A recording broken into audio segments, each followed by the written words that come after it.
از وقت رفتی زندگیم با درد و غم شد، روز و شبم به مثل گور تاریک و تنگ شد. آخر با گناهی تو بود جداگیم مان، پیش همه دلم همیشه متهم شد.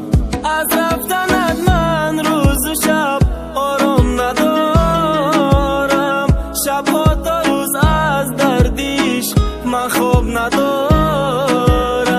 میخوام فراموشت کنم اما نمیشه، دیگر من با این تنهایی طاقت ندارم. به تو طاقت ندارم، شبها من انتظارم. به تو این خانه زندان است، چشمانم گریان است. به تو من خارم، درد است جدایی چی سخت است، حیات به تو مرگ است. آه این چی سخت است.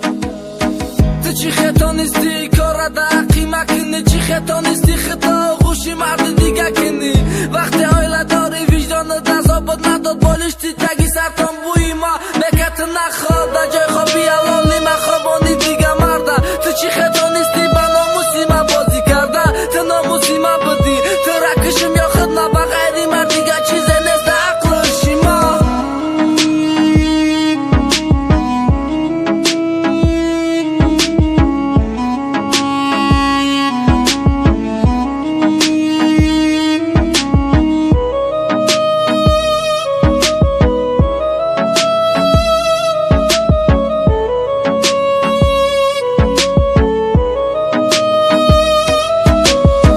هرگاه که روی تو را در یاد آرم، با علم فریاد میزند این دل زارم. درد عشقت این دلم را آزرده کرده است، تا کی با این دردهای تو طاقت بیارم.